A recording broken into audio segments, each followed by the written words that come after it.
Urban, I know it's not only on one person, but the past, about 8 weeks, the offense just hasn't been able to do much. Have you decided, or have you thought about changing the play caller? No. I thought about how to best support our play caller to support. My job is to support the coordinators on both sides of the ball. I've never really done that. I'm not saying I don't believe in it. I don't think if I thought that would help us win a game, I would do it.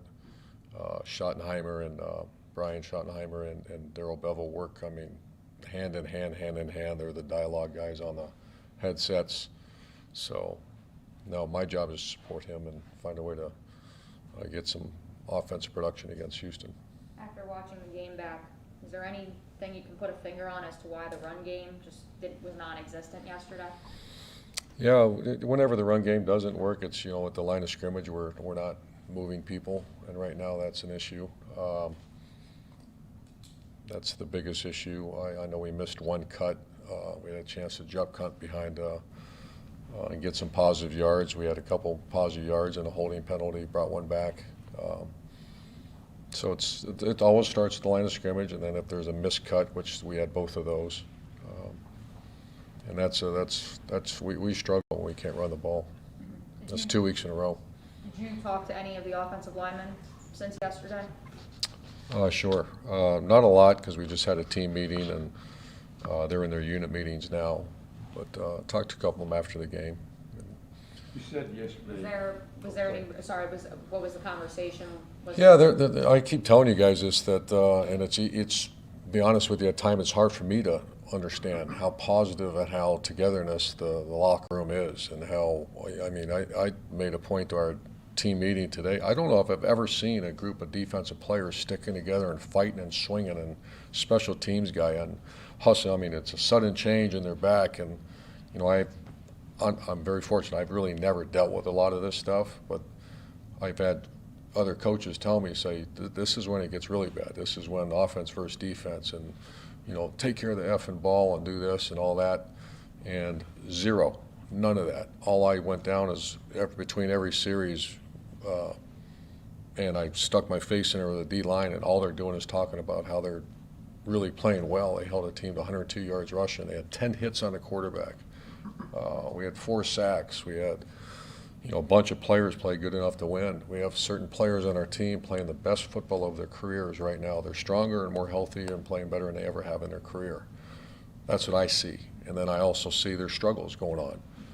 The good thing is, and that's why I really believe we're still going to win some games, is that once we become more productive in one area, we'll win. Do you see frustration though within the offensive side of the ball, within all those position groups? Within the position groups? Like you mentioned, like the defensive line, they say they still believe they can, that they're D-line, I'll go D-line, linebackers, right. Secondary. So then on offense. Special teams. Yeah. On offense, I feel, when things aren't performing to the level we expect, you would expect frustration. I don't see finger point. I don't see yelling at each other. I don't see fist fights on the sideline like I've heard about. I don't see any of that. But I see frustration. You said yesterday that you had given some thought to possibly pulling Andrew Norwell. Did you actually have a conversation with George Warhop about that, or was this just something you were mulling? No, I didn't know if he was hurt. I don't know. He was, I don't know if he was injured, but obviously you get whatever holding penalties. I think it was 3 holding penalties, and I asked George. I said, do we need to make a change there? Is he hurt? Is he healthy? Because Norwell's a good player. As a follow-up to that, what about in the case of Trevor? After the 3rd interception, did you give some consideration to putting CJ in there? There was some conversation, about what would be best for Trevor at this point, and I obviously relied on Bev and Shotty to get their opinions, and we thought all 3 of us would be best to let him finish. What you're talking about on the defense, a lot of that has to do with the leadership there. Shaq Griffin talked a lot about that after the game yesterday. Do you have enough of that kind of vocal, active leadership going on the offensive side of the ball right now? No. How do you foster it? Well, if you don't have it, it's got to be from the coaching staff. It's got to be, Malcolm Brown's one of the best leaders I've been around. You got Josh Allen, you got Damian Wilson's become a heck of a leader for us. You got Ray Jenkins and you got Shaq Griffin. Shaq Griffin has taken Tyson Campbell, who's playing very, very well, under his wing. I watch every time they come off to the sideline. And I also give credit to Tim Walton. You know, a lot of that stuff is not normal. That's intentional. I mean, you have to be taught that and discuss it. And you know, that's one of my favorite parts of the game, to come down there and sit and talk to listen to the conversation going on. Same thing with the defensive line. We have a little bit of competition for spots too. You know, Gotts is fighting Taven Bryan for a spot, and Jihad Ward trying to get in. Jihad Ward plays his best game of 2021. Roy Roberts played the best game, Tosh and Joe think, maybe of his career. You know, you had Damian Wilson play one of his best games of his career. So there's On offense, that's not happening. What's that? On offense, that's not happening. That's not happening. How do you foster that at this point? It's got to be the coaching staff. If you don't have that, you know, Linder not being there, he's kind of he's a captain, one of the lead vote getters. That he's not even there. Trevor's 22 years old and he's voted as a captain. Marvin Jones, I see that from Marvin Jones. I see good leadership. I see him trying to rally guys up. I see him making plays. What was?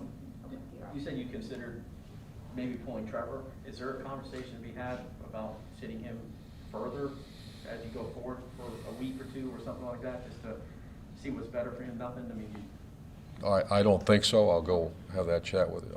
I think this is a learning experience for Trevor. We need to go win a game. And if we believe Trevor's our best chance to win a game, and he's going to be our quarterback here, to keep just fighting through it. what happened when LaVisca Chenault and Laquan Treadwell ran into each other? One was missed assignment. Okay. Is that sort of in what you guys have been kind of battling at receiver pretty much all year, something like that? Or there's just miscommunication, missed assignments? Yeah, just a missed assignment. Building off of that, that was after the interception that bounced off LaVisca's hands. Did you talk to him or Sanjay after his performance yesterday? I've talked to LaVisca, and we haven't had our staff meeting yet because we had our team meeting. We'll do our typical game analysis at the end of when I get out of here. Have you addressed, I guess, the reports that surfaced over the weekend with the team today or yesterday or Saturday at all? Do you talk about that? What report now? Huh? What report now? The one we asked you about the other night. You have one About me, an argument with, yeah, and Marvin and which is incorrect. Right. I'm like, I keep asking Amy, when can Marvin, But did you have to talk to the team, or did you feel like you? I did mention to it. I did mention it because it became, well, Amy, my dear Amy here helps me out. So this is some story about you had a heated argument with Marvin Jones, and I was like, what are you talking about? And if it becomes like, I see people stare at their phones, and I mean quickly, and the players knew it.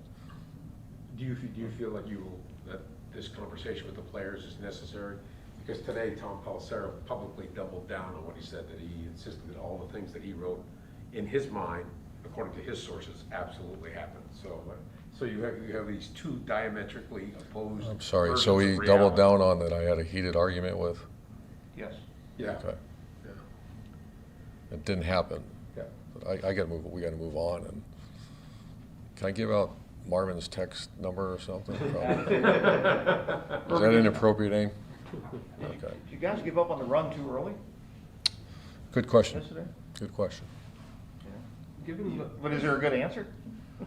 I would say we probably did.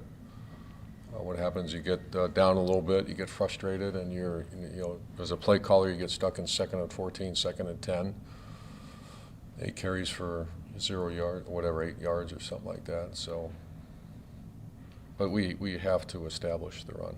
But late in the third quarter, you're still only 10 points down.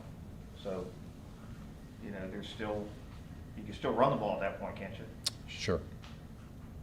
You've talked about the morale of the locker room. Have you ever, at a point in your career, had to worry about the morale of a coaching staff before? I mean, that's part of these reports that have come out, is that there's, I guess, a dysfunction in the coaching staff and disagreements that are happening. Yeah, when a phase struggles, you have to find out. You got to be, as a leader, an expert at cause and effect. Why Why is I don't want to start picking against offense versus defense, but I see, our defensive staff working great. I see offense, there's some issues that they're fighting through, and it shows on the field. Once again, am I saying there's bad people? Am I exploding? Am I doing? No, I just see it. You can see it. It shows up on the field. It also shows up on the field when you see a group, and I don't want this to be offense versus defense, but you see a defense perform at a very high level, guys playing their best football of their career, the guys are healthy and stronger than they've ever been, and they're playing well. And then you say, how's that going? Well, it's going fantastic. How's special teams going? We are one of the top net punt teams in the country. Our guy, Logan Cook, is killing the ball, and our coverage units are as good as I've witnessed. The score is 17-0. We got a bad record, and I see 5 guys swarming the ball like their hair is on fire. How's that chemistry going? A+. Well, you guys are struggling offensively. I know, so there's good people trying to figure it out. As these struggles continue offensively week in and week out, how worried do you get about Trevor's mentality? I mean, do you feel like this is wearing on him? Sure. I worry about James' mentality. I worry about Marvin Jones' mentality, because that's reality. What you just said is reality. Reality of an athlete and reality of a coach. When you work so freaking hard at something and it's not executing. So that's an absolute. That's what happens. And I have experienced that. Some of this other stuff, the stories, and I've never heard of that kind of stuff in my life. But I have heard about frustration, because every coach and every athlete have dealt with frustration. As you mentioned, the special teams unit, if that fumble had actually stood, it would have been Andre Cisco that would have been credited. Beautiful. I saw it. We showed it today. With 4 games still to go, obviously he's performing great on special teams, but a guy like him, a guy like Walker Little, yeah. How do you fit them? Do you plan on Well, fitting Cisco's them? playing a little bit more, I believe. I don't have his numbers in front of me, but yeah, that's a conversation. And then Walker as well. I know Walker. obviously Jay was inactive, and so was Jordan. Is there a plan to get them integrated? That conversation is going on as right when we're done. You've been, and during the course of this tailspin here, you've gone 2, 3, 4 games sometimes without the ball going down the field, without even 16 or 17 air yards have not happened. And yet yesterday, 16, 17. 3 times of actual air yards where Trevor's making an attempt to get the ball down the field, where the ball's in the air for 16 or 17 yards, as opposed to, an 8-yard catch and they might run it 12, 13 yards. But yesterday, you made 3 attempts on one series, and then there was another one that was late. So was there a conscious attempt to do that? Or was it because, hey, we're not scoring any points, let's just start chucking it down the field and see if we can get a PI or something? Yeah, you also saw them sitting on routes. If you look closely, the Marvin Jones had a heck of a catch. We ran 2 back-to-back, Treadwell on the right, Marvin on the left, and they sat down, and you could see it. And hey, they're sitting on us, take a shot down the field, and we do. Holding, come back. We felt the fatigue factor a little bit, because once you run the corners a little bit, take another shot, and he hit it to Treadwell on the right. Trevor said yesterday, offensively, they don't know, or he doesn't know what they do well, or what they. So if you're going to pick something the final 4 weeks to do well offensively, would it be the run game? Would it be something else? What would it be? I think quick passing is something that he did very well. I think we started at a very high completion percentage to start the game yesterday. The third downs, we had 4 excellent third downs right in a row. And one was a slant to LaVisca, one was an Ohio to LaVisca, one was an outcut to Marvin, and one was a quick one to Tavon. Tavon. So that's what I would say. Throwing and catching is something that I thought we did. Obviously we had a drop and a pick. I'm not giving up on the run game. We can't, not with a back like James, and we have to do that. Do you have speaking of run game, do you have an update on Carlos? I know he was in the concussion protocol. He's in the protocol. Okay. Is it alarming when you're this far into the season and you're still kind of trying to figure out what you do well offensively? Not alarming. It's frustrating. Thank you. Thanks, Coach. Thanks, guys.